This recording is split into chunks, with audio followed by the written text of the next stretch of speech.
হাতের কাছে যদি এই রকম গাছ থেকে কাটা কচি কচি তাল থাকে তাহলে কি আর মন চায় অন্য কিছু খেতে? এই রকম তাল আমাদের ওদিকে তো পাওয়াই যায় না। আর বাপের বাড়িতে এসেছিলাম তো তাল খাবো না সেটা তো হয় না, তাল পরে খাবো। আগে ঘুরে আসি এই যে স্বামীনারায়ণ মন্দির থেকে।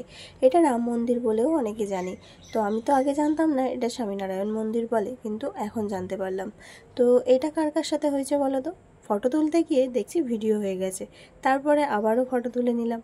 তারপর এই যে রাম মন্দিরটা খুবই সুন্দর লাগে আমার, আর এখানে আসলে না মনের যত ক্লান্তি সব দূর হয়ে যায়। আর ওই যে তোমাদের দাদাভাই ফটো তুলছিল, আর এটা আমি ফটো তুলছি। কার ফটো তোলাটা বেশি ভালো হয়েছে অবশ্যই কিন্তু কমেন্টে জানাবে।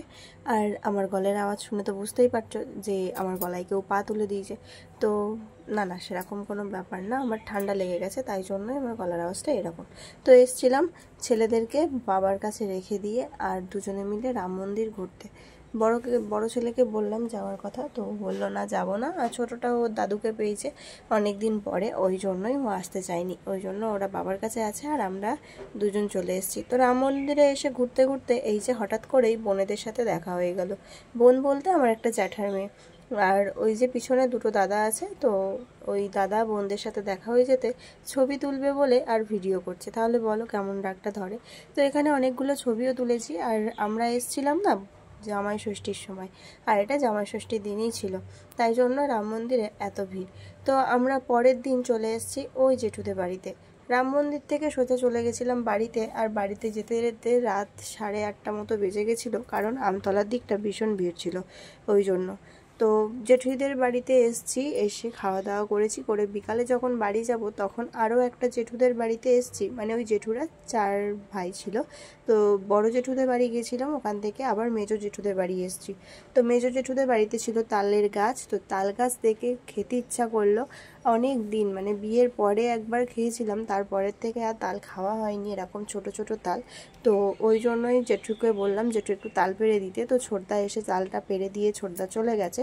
আর ওই যে দাদা দেখছো এখনও তাল নিয়ে আসছে, তো এই যে এনে রাখলো। আর এত ছোট ছোট তাল দেখে মানে খাওয়ার থেকে দেখাই যেন কত আনন্দ হচ্ছিল যে না আমরা হাতের নাগালে পেয়েছি। তো যাই হোক চলো, এখন জেঠিমা বানিয়ে দিল, সরি জেঠিমা না বৌদি ছিল, বৌদি বানিয়ে দিল চা বিস্কুট, মানে দুধ চা দিয়ে বিস্কুট। তো জিজ্ঞাসা করেছিল যে র চা খাবে না দুধ চা খাবে, তো আমি বললাম জেঠিমা দুধ চা করো, তাই দুধ চা বানিয়ে নিয়ে এসেছিলো। আর তারপরে এই যে দাদা বসে গেছে তাল কাটতে।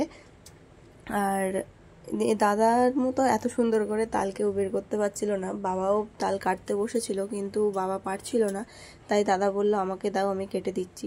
তো বোন বলেছে দাদা কেটে দেবেন, এটা তো হতেই পারে না। ওই জন্য দাদা গাড়ির কাজ করছিল, তো গাড়ির কাজ রেখে দিয়ে আগে তাল কেটে দিচ্ছিল, যে না বোন খাবে বলেছে তাই জন্য।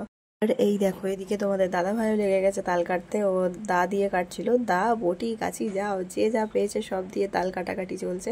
এখন কেউ তো কাটতে পারছে না, কি করবে, এইভাবেই চলছে। এখন যে যার মতো সে তার একটা করে কাজ করছে। ওই যে ছোটুকে এখন জুতো পরিয়ে দিতে হবে, ও বাড়ি যাবে। আর এই পুচকেটা হচ্ছে দাদার ছেলে, ও দাদাকে ছাড়া আর নড়েই না।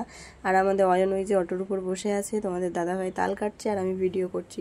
এই তো আমাদের কাজ, তাই না? করতে গেলে এইসবই চলে। তো যাই হোক চলো, এখন তাল অনেক কষ্ট করে কাটাকুটি হয়েছে, এবার খাওয়া দাওয়ার পালা। টুটুও খাবে বলে চলে এসছে এই দেখো, কিন্তু ওকে দেবে বলে যেই তুলেছে অমনি পড়ে গেছে। তো ছোটুও বলছে ওই তাল খাবে, তোর বাবা বলছে না এখান দিয়ে খাও, ওখান দিয়ে দাদা মামা তুলছে, মামা তুললে তারপরে দেবে। তো চলো এখন ওকে খাইয়ে দিচ্ছে। আর ও তাল মানে এই প্রথম খেলো, ওর মানে কি বলবো, ওর এই 3 বছর বয়সে ওর প্রথমেই তাল খেলো। তো ও তো এটা তাল বলে, কিন্তু এটা কিভাবে খাই মানে ভেবেছিল ডাব হয়তো কেটে খেতে হবে, তো এইরকম খাবার একটুখানি খেয়ে আর খাইনি। তো যাই হোক চলো, এখন আমাকেও একটুখানি দিয়ে দিল, আর তোমাদের দাদাভাইও খেয়ে নিল। এই তাল পেয়ে যে সবাই এত আনন্দ করছিল, আমি শুধু ওইটাই দেখছিলাম। আর জেঠিমা বলছে তুই তো বললি তাল খাবি, ওই জন্যই নামানো হলো, তা তুই খাচ্ছিস না? আমি বলছি দাঁড়াও, খাওয়ার থেকে খাওয়ানোতে বেশি মজা। দেখো আমি খাচ্ছি না তাই কী হচ্ছে, এটা কত সুন্দর করে তাল খাচ্ছে, কি আনন্দ করছে। তো তারপরে আমিও থালাই করে নিয়ে নিয়েছিলাম একটু তাল খেয়ে, আর চলে আসলাম বাড়ির উদ্দেশ্যে, মানে বাপের বাড়িতে যাওয়ার উদ্দেশ্যে। জেঠিমা তো ছাড়ছিলই না, তো এই জেঠিমাদের বাড়ি গিয়ে থেকেছিস, আমাদের বাড়ি থাকবি না, এখানে থাক। আমি বললাম আবার যখন আসবো তখন থেকে যাব, তাই বলে যাই হোক করে ম্যানেজ করে বেরিয়ে এসেছি। আমরা 3 জন আছি, আমি তোমাদের দাদা ভাই আর জয় আর অয়ন জেঠিমার ছেলে, আর হচ্ছে বাবা আসছে অটোতে।